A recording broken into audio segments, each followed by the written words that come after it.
Yippee-i-oh, yippee-i-ay. Ghost riders in the sky. Hi there, welcome to the C List. My name is Josh. I'm Aaron. And today we'll be reviewing Boa. Boa is part of the Python films, along with Python 2 and Boa vs. Python. But this is the only one to be produced and directed by Phillip Roth. I like him. We both like Phillip Roth. Also, he wrote this story as well.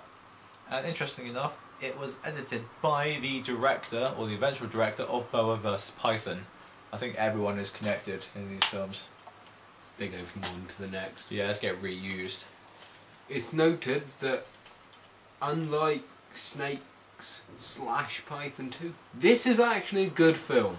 It is good. And it has Dean Cain in it. That's yes, right. 90 Superman, Dean Cain. The basic plot is you have a prison in Antarctica called New Alcatraz. Actually, slight side note here, the film, everywhere else in the world, is called New Alcatraz and not Boa. Same deal with Snakes, don't know why it's changed. It's better than Snakes. Some sort of focus on the prison element rather than the giant snake element, but it's still a giant snake movie nonetheless. You can't hide that. Yeah. Right, back to the plot. You have this place called New Alcatraz. When they were building it, they accidentally disturbed this giant snake who was frozen underneath the ice. Apparently from prehistoric times. Yeah, and they need someone to deal with it, so they get scientist Dean Cain and his wife to come and deal with. Interesting enough, they don't actually tell him that there's a giant snake. No, they just tell him, please come with us, during a sequence which looks a bit like a cheap version of the opening to Jurassic Park 1. But yeah, you got Dean Cain, the scientist, running around, you got the security guards running around, and interesting enough, you have the prisoners as well, who have broken out of their cells. It's worth noting that after you see Dean Cain towards the beginning of the film, he disappears and the focus turns to the prison, like the prison officers and the prisoners. Dean Cain later returns about half an hour in and continues the film. It's like the David Hasselhoff in Anacondas 3. He appears at the beginning and appears at the end, only Dean Cain is actually quite necessary to the storyline, whereas David Hasselhoff was just, well, they've just shoehorned in the Hoff, really.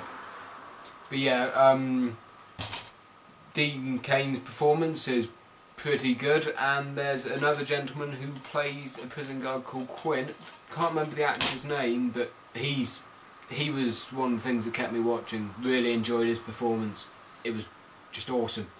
Yeah, the performances make a nice stand out. I mean, it's quite important really how good your actors are. I mean, because for Python 2, aka Snakes, that was one of the major letdowns.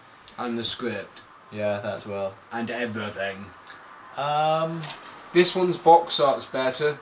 That is true. It looks like a better snake. It still has rubbish taglines though, like both of the other films. This one has 100 foot of prehistoric terror and 12,000 feet below the Antarctic ice. Just a little... It lays in wait. Just a little nerdy note there that the snake isn't actually 100 feet long. It's only 75 feet long as stated in the film. It's not held within a 6 foot long box though. No. Which would make sense if you've seen our Snakes review. Instead it is frozen in prehistoric ice. We never see it frozen though. Yeah, you never see it frozen, nor is it ever explained why it's there or how it's managed to survive being frozen for so long.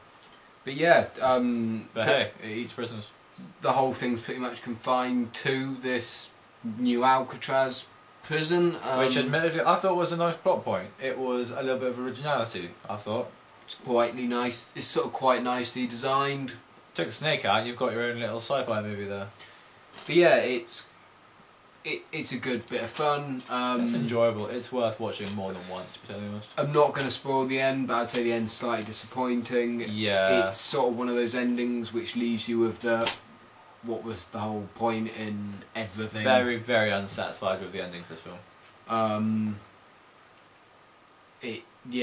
I can't really say any details about it without spoiling it, but I want to, but I won't. But yeah, Action's perfectly good. The CGI is bad, but you you expect it to be bad. It's better than Python 2. Yep. Performances are good. It's edited all right. The script, average, really. It's Holds good enough. itself Yeah. together. And it's just entertaining and fun. Yeah. So I guess in summary, if you like Python 1, if you like Python 2, you may as well watch this because it's better. If you like Python 2, this will blow your mind. But yeah, if you like Python 1 or giant snake films, giant monster films, or horror films, or things with Dean Cain in it, or things done by Phillip Roth, watch it. It's a good little laugh. You can pick up for relatively cheaply on Amazon, and yeah. Pick it up. Yeah.